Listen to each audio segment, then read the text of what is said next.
Hello साथियों, स्वागत है आपका कंपटीशन वाला यूट्यूब चैनल पर। साथियों, आरआरबी जेई 2025 की आंसर की आ चुकी है। सीबीटी 1 की आंसर की रिलीज हो चुकी है और सभी छात्रों ने अपनी आंसर की चेक कर ली होगी। नहीं चेक की है अभी तक अगर आपने अपनी आंसर की, तो डिस्क्रिप्शन बॉक्स में मैंने लिंक दी है, आप वहां से अपना रजिस्ट्रेशन नंबर और डेट ऑफ बर्थ डाल करके अपनी आंसर की चेक कर लीजिएगा। और अब छात्रों के मन में एक बड़ा प्रश्न उठ रहा है कि सर एक्सपेक्टेड कट ऑफ बता दीजिए, सेफ स्कोर बता दीजिएगा कि कट ऑफ कितनी जाएगी, मेरे जोन की कट ऑफ कितनी जाएगी, मेरी ब्रांच ये है। तो देखिए, हिंदुस्तान का कोई भी टीचर, चाहे वो ऑफलाइन तैयारी करवा रहा हो, चाहे वो ऑनलाइन तैयारी करवा रहा हो, कोई भी सटीक कट ऑफ आरआरबी जेई की तो नहीं बता सकता है। हाँ, ग्रुप डी का थोड़ा अनुमान लग सकता है। आपका हमने भी बताई है कई ग्रुप डी की कट ऑफ, और उसके बाद आपकी एएलपी सीबीटी 1 की भी कट ऑफ का थोड़ा अनुमान लग सकता है। लेकिन अगर आप आरआरबी जेई की बारे में बात करेंगे तो इस पर सटीक अनुमान लगाना मैं समझता हूँ बिल्कुल बेवकूफ़ी होगी। क्यों? क्योंकि इसमें देखिए बात कहाँ पे है? बात 100, इसमें 2585 वैकेंसी है। वैकेंसी की संख्या ही इतनी कम है कि क्या अनुमान लगाओगे आप, सोचिए। उसके बाद इसमें जब इतनी कम वैकेंसी है, उसके बाद आप देखेंगे कि इसमें इतने जोनों में ये वैकेंसी बटी हुई है, इतने जोन में ये वैकेंसी आई है। उसके बाद देखेंगे कि उसमें 4 ब्रांचेस हैं, आपकी इलेक्ट्रिकल है, मैकेनिकल है, इलेक्ट्रॉनिक्स है, उसके बाद आपकी सिविल ब्रांच है। तो लगभग 4 ब्रांचेस हैं। उन 4 ब्रांचेस के बाद जब आप जोन के अंदर जाओगे, फिर कैटेगरी वाइज वैकेंसीज बटी हुई हैं, और कैटेगरी वाइज भी जब जाओगे तो उसमें डिपार्टमेंट बटे हुए हैं। तो सोचिए कितना ज़्यादा इसमें खिचड़ी पकी हुई है। एग्जैक्ट कट-ऑफ बता पाना बहुत ही मुश्किल है यूट्यूब पर। लेकिन मैं आपको आज सेफ स्कोर थोड़ा-सा बता देते हैं, और आप अपना कट-ऑफ स्वयं देख पाएँगे। आज का ये वीडियो देखने के बाद आप अपना कट-ऑफ स्वयं देख पाएँगे कि आपका सीबीटी 1 पास हो पाएगा या नहीं हो पाएगा, आपको सीबीटी 2 देने को मिलेगा या नहीं मिलेगा। ये आप खुद से चेक कर पाएँगे।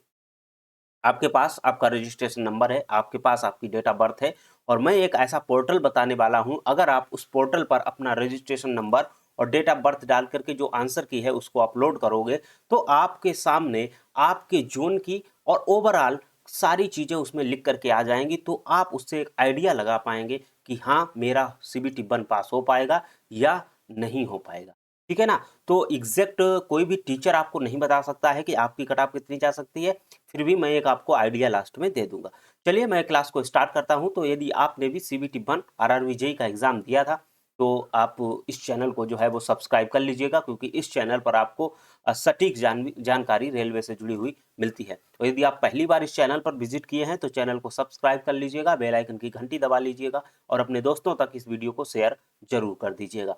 चलिए हम लोग देखते हैं कि आखिर आप अपनी जो है वो कट ऑफ कैसे देख सकते हैं, कि आप कैसे ये अनुमान लगा सकते हैं कि आपका सिलेक्शन सीबीटी 2 के लिए हो पाएगा या नहीं हो पाएगा। ठीक है ना? तो उसके लिए देखिए, मैं आपको बता रहा हूँ कि हमारे पास कुछ चीज़ें हैं जिनको हम देख करके ये अनुमान लगा सकते हैं। एक तो ये रैंक गुरुजी की वेबसाइट है। ये रैंक गुरुजी की वेबसाइट है, मैं इसको थोड़ा-सा पहले बता देता हूँ, फिर आपको बताऊँगा कि आप अपना कैसे देख पाएँगे।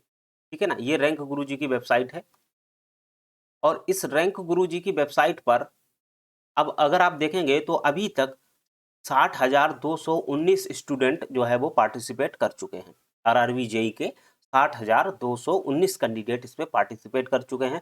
तो इसमें जो ओवरऑल एवरेज जो बढ़ रहा है वो आपका कितना बढ़ रहा है? 50.09, मतलब 50 मार्क का एवरेज बढ़ रहा है। मैं आपको ये क्यों दिखा रहा हूँ?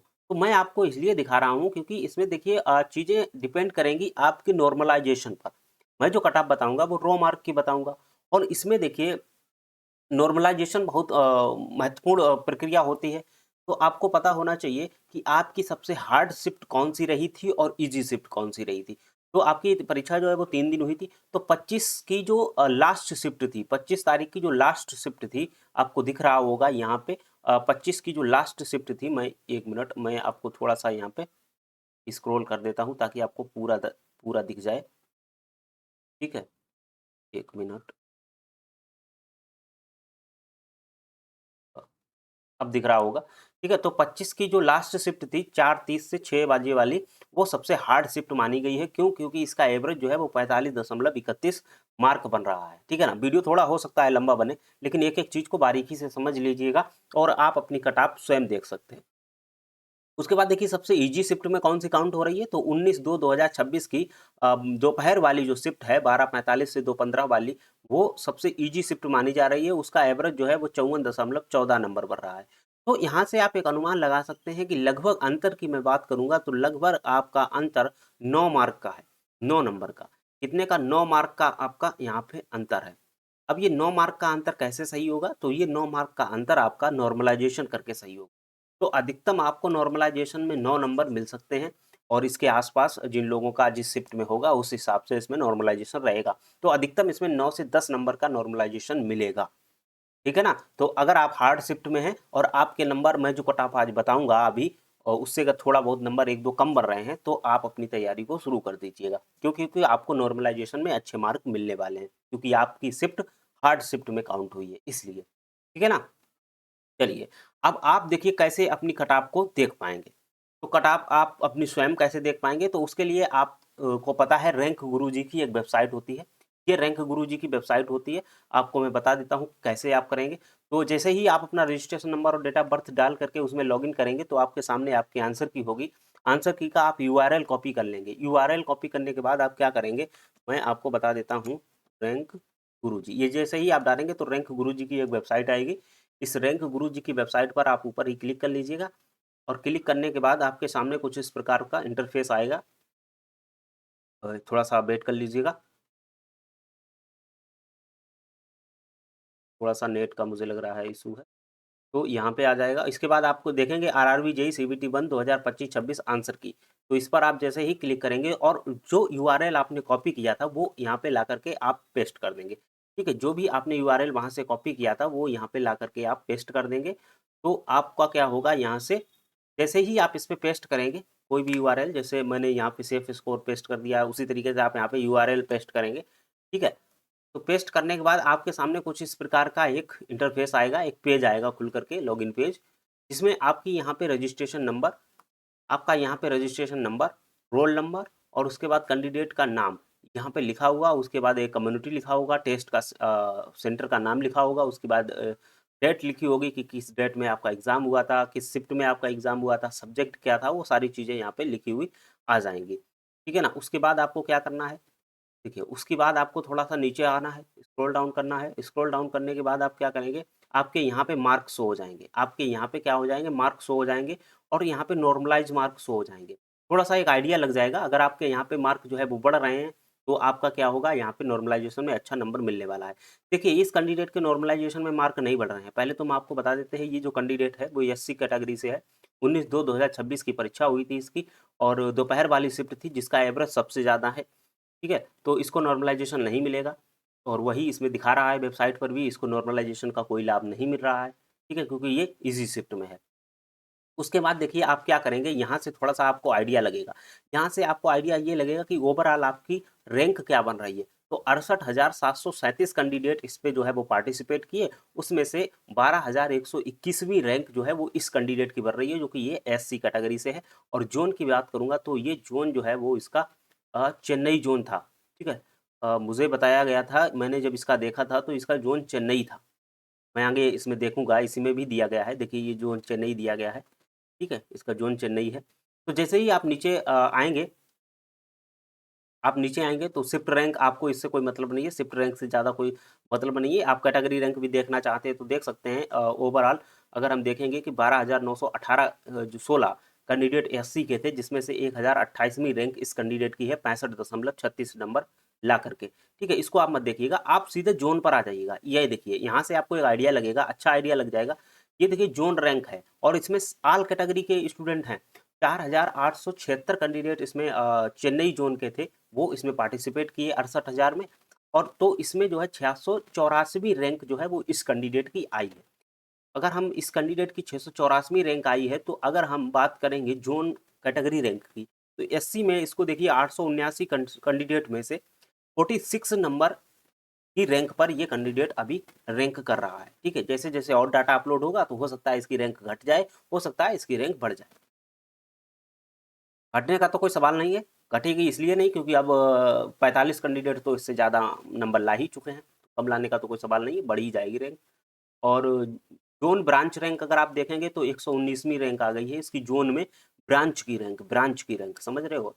हालांकि यहाँ पे ब्रांच की रैंक मैं इसलिए भी नहीं कहूँगा थोड़ा सा, क्योंकि सिविल को छोड़ करके बाकी 3 जो ब्रांचेस हैं उसके सभी कैंडिडेट जो है वो एक ही में काउंट किए जाते हैं, उनको अलग से कोई स्पेसिफिक वैकेंसीज नहीं होती हैं। उन तीनों की जो इलेक्ट्रिकल, मैकेनिकल और इलेक्ट्रॉनिक्स स्टूडेंट होते हैं वो तीनों एक ही में काउंट किए जाते हैं, तो इस पे भी कोई ज़्यादा विशेष अंतर नहीं है। ये सिविल के अगर आप कैंडिडेट हैं तो आपको ये देखना चाहिए, क्योंकि सिविल की सिर्फ सिविल के ही कैंडिडेट उसमें अप्लाई करते हैं। जोन ब्रांच कैटेगरी रैंक की बात करेंगे तो 160 कैंडिडेट जो है वो इलेक्ट्रॉनिक्स ब्रांच के थे, और जिसमें से ये कैंडिडेट 12 नंबर पर रैंक कर रहा है अभी। अब यहाँ पे आ जाइएगा नॉर्मलाइजेशन रैंक पर। नॉर्मलाइजेशन रैंक के बाद अगर आप आएंगे तो यहाँ पे देखिए 18,368 हो गया। 12,000 ओवरऑल रैंक थी बिना नॉर्मलाइजेशन के, लेकिन अब देखिए नॉर्मलाइजेशन के बाद 18,000 हो गई। इसका मतलब है कि इस कैंडिडेट को नॉर्मलाइजेशन में घाटा हो रहा है, और घाटा इसलिए हो रहा है क्योंकि इसकी शिफ्ट जो थी वो ईजी शिफ्ट थी, इसको नॉर्मलाइजेशन का लाभ नहीं मिला, बाकी लोगों को मिल गया, तो लगभग 6,000 कैंडिडेट नॉर्मलाइजेशन की वजह से इससे ज़्यादा हो गए। खैर ये तो थी। अब आप आ जाइएगा, जो आपको मेन चीज़ मैं आपको बताना चाहता हूँ, मेन चीज़ मैं आपको यहाँ पे बताना चाहता हूँ। देखिए, अब आइए आप नॉर्मलाइज जोन रैंक पर आ जाइए। नॉर्मलाइज जोन रैंक में इस कैंडिडेट की जो रैंक बन रही है वो 1152 रैंक बन रही है। 1152 कैंडिडेट इससे ज़्यादा हैं। ठीक है, कितने में से? 4876 में से, 4876 कैंडिडेट में से इतनी रैंक इसकी बन रही है। और नॉर्मलाइज जोन कैटेगरी रैंक की बात करेंगे तो 94 बन रही है, तो कैटेगरी रैंक इसकी 94 बन रही है। अब इस दो चीज़ों को आप थोड़ा सा अपने माइंड में रखिएगा। ठीक है, इस चीज़ को आप थोड़ा सा माइंड में रखिएगा। अगर ये कैंडिडेट यूआर का होता तो हम क्या करते कि ओवरऑल इस रैंक पर ध्यान देते, इस रैंक पर, ओवरऑल रैंक पर ध्यान देते। लेकिन अगर ये कैंडिडेट कैटेगरी का है तो हमें इस चीज़ पर भी ध्यान देना पड़ेगा। क्यों देना पड़ेगा? कैटेगरी पर इसलिए ध्यान देना पड़ेगा, अगर ये कैंडिडेट मान लीजिए ओवरऑल में थोड़ा सा पिछड़ गया है, वैकेंसी के जो 15 गुना बुलाए जाने हैं उससे, जो भी कैंडिडेट बुलाए जाने हैं उससे ऊपर रैंक पे चला गया है, तो फिर इसको कैटेगरी की तरफ देखना पड़ेगा, क्योंकि ये जनरल में तो सिलेक्ट हो नहीं पाया, फिर इसका मतलब है कि ये जो है वो कैटेगरी से सिलेक्ट होने की संभावनाएं बन जाएंगी। ठीक है, तो अब हम इसका कैटेगरी में देखते हैं कि क्या है। वैकेंसी टेबल को मैं आपको दिखाता हूँ। तो देखिए टोटल 2585 वैकेंसी थी, उसमें से आप देखिएगा यहाँ पे ये कैंडिडेट चेन्नई का था, तो चेन्नई का आप यहाँ पे देख लीजिएगा, डाटा उठा करके चेन्नई का। तो मैं आपको अगर चेन्नई के बारे में बताऊँ तो चेन्नई का 169 वैकेंसी है टोटल चेन्नई की। 77 यूआर की है, 23 आपकी एससी की है, और 15 आपकी एसटी की है, और 40 ओबीसी की है, और 14 ईडब्ल्यूएस की है। तो टोटल मिलाकर के 169 वैकेंसी जो है वो चेन्नई में है। 169 वैकेंसी का अगर हम देखेंगे ओवरऑल 169 मल्टीप्लाई 15, क्योंकि 15 गुना बुलाए बुलाए जाने हैं कैंडिडेट, तो हम मल्टीप्लाई करेंगे तो हमारे पास डाटा आ जाएगा 15 निम्मा 135 की 5 हासिल 13, 15 छक्का 90, 13 103, 3 हासिल आ जाएगा 10, 15 एकन 15, 15 10 25, तो 2535 कैंडिडेट बुलाए जाने हैं। इसका मतलब कहाँ निकल के आया है यहाँ से? इसका मतलब ये समझ में आ रहा है कि ओवरऑल 2535 कैंडिडेट के अंदर अगर इसकी रैंक है तो निश्चित रूप से इसका सिलेक्शन होने वाला है। तो देखते हैं इसकी रैंक कितनी थी। तो ओवरऑल 1152 है, जो कि 2535 कैंडिडेट के अंदर है। तो अभी तक तो ऐसा लग रहा है कि ये कैंडिडेट जनरल से सिलेक्ट होने वाला है, अभी तक ऐसा लग रहा है। हो सकता है आगे इसकी रैंक बढ़ जाए। क्यों? क्योंकि अभी कैंडिडेट की संख्या थोड़ी सी कम है। आप कहेंगे कि सर क्या 5 ही हज़ार कैंडिडेट चेन्नई से थे?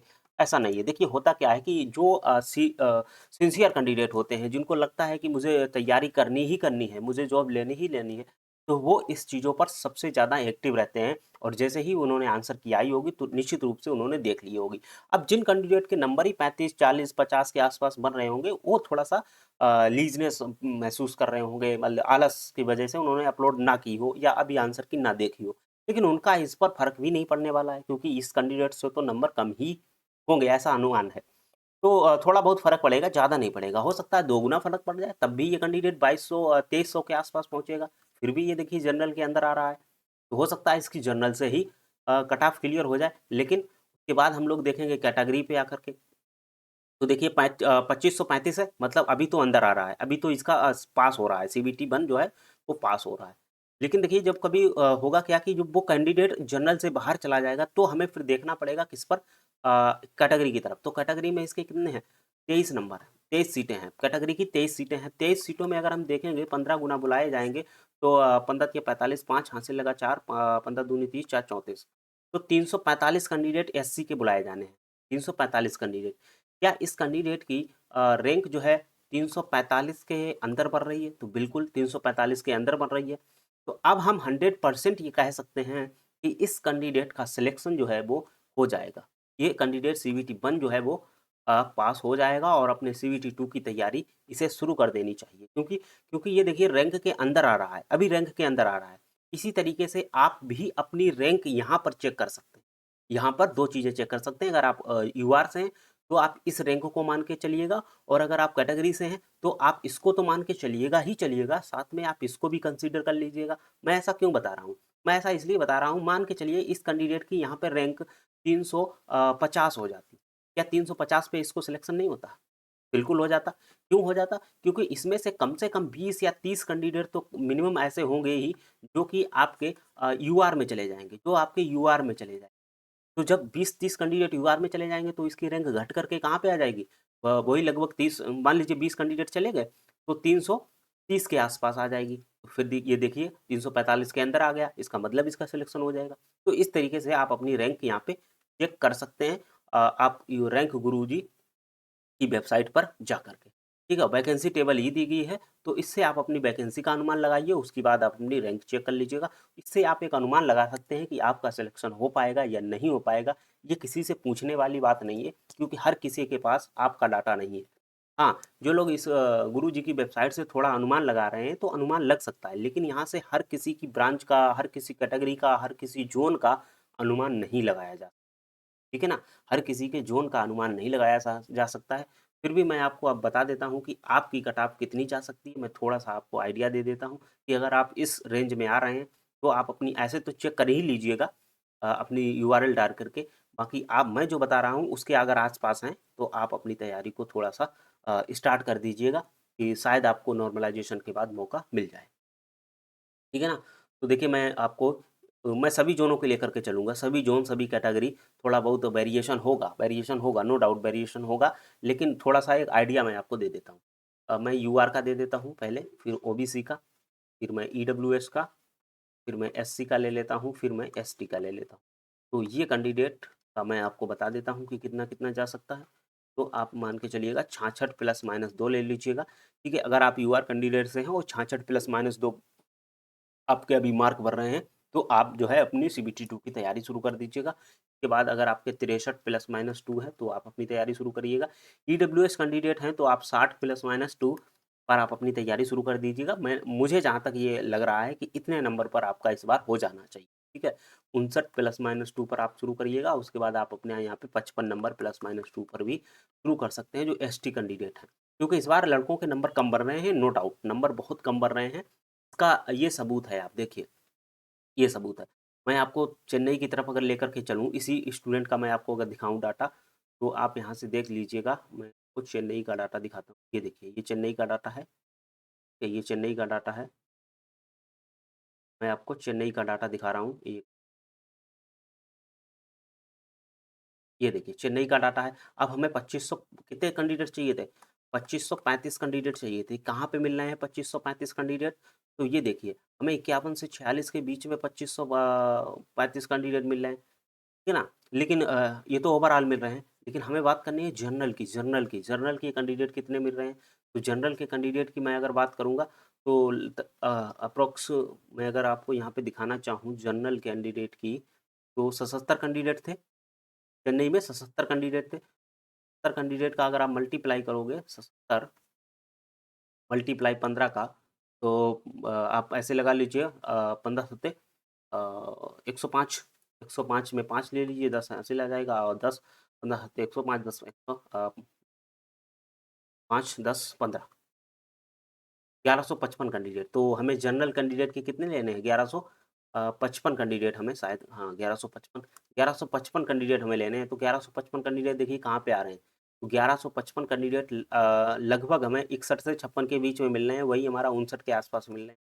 तो कहेंगे कि सर आपने 59 कट ऑफ क्यों नहीं बताई? देखिए मैं 59 कट ऑफ इसलिए नहीं बता सकता हूँ क्योंकि अभी सभी ने डाटा अपलोड नहीं किया है। ये बात मान के चलिएगा कि अभी सभी ने डाटा अपलोड नहीं किया है, इसलिए मैंने 6 से 7 नंबर अभी लेकर के चला हूँ और फिर नॉर्मलाइज़ेशन का भी फ़र्क पड़ेगा। तो इसलिए मैंने आपको ये कट ऑफ बताई है। अगर आप इस कट ऑफ के आस-पास आ रहे हैं, तो निश्चित रूप से आपको अपनी सीबीटी 2 की तैयारी जो है वो शुरू कर देनी चाहिए। क्योंकि इससे ज़्यादा कट ऑफ नहीं जाएगी। रो मार्क के बेसिस पर इससे ज़्यादा कट ऑफ आपकी नहीं जाएगी। इतने नंबर अगर आपके बन रहे हैं, तो निश्चित रूप से आप अपनी सीबीटी 2 की तैयारी कर सकते हैं। और बाकी आप लोग बताइएगा कि जो मैंने तरीका बताया है, क्या ये तरीका आपके लिए बेटर है? बाकी देखिए कोई भी हिंदुस्तान का टीचर इस पे cut off accurate cut off नहीं बता सकता, क्योंकि ये आरआरबी जेईई का तो कम से कम नहीं बता सकता है। क्यों? क्योंकि इसमें इतना ज़्यादा चिड़ी पकी हुई है, कई ब्रांचेस हैं, कई ट्रेड हैं, सॉरी कई डिपार्टमेंट हैं, उसके बाद कई ज़ोन हैं, ज़ोन के बाद कई कैटेगरी हैं, तो और वैकेंसी नाम मात्र 2550 ही वैकेंसी, तो इसलिए इसको सही कट ऑफ नहीं बताई जा सकती। लेकिन एक आइडिया आप यहाँ से अपना लगा सकते हैं, है ना? तो आपके पास ये डाटा है, तो आप अपना आइडिया लगा लीजिएगा। बाकी आप हमें कमेंट करके बता सकते हैं कि आपके नंबर कितने हैं, आप किस ज़ोन से हैं, ठीक है ना? बाकी अगर आपको दी गई जानकारी पसंद आई है, तो आप हमें एक लाइक दे दीजिएगा और वीडियो अगर पसंद आया है, तो अपने दोस्तों तक शेयर ज़रूर कर दीजिए। चलिए मिलते हैं फिर अगली किसी जानकारी के साथ, तब तक के लिए बने रहिएगा कंपटीशन वाला यूट्यूब चैनल पर। हाँ, वीडियो थोड़ा-सा लंबा हुआ है, इसके लिए मैं माफ़ी चाहता हूँ, लेकिन मेरा ये उद्देश्य था कि आपको सही-सही जानकारी आप तक पहुँचाई, ठीक है ना? चलिए मिलते हैं फिर किसी नए वीडियो में, तब तक के लिए बने रहिए कंपटीशन वाला यूट्यूब चैनल पर। Thank you very much.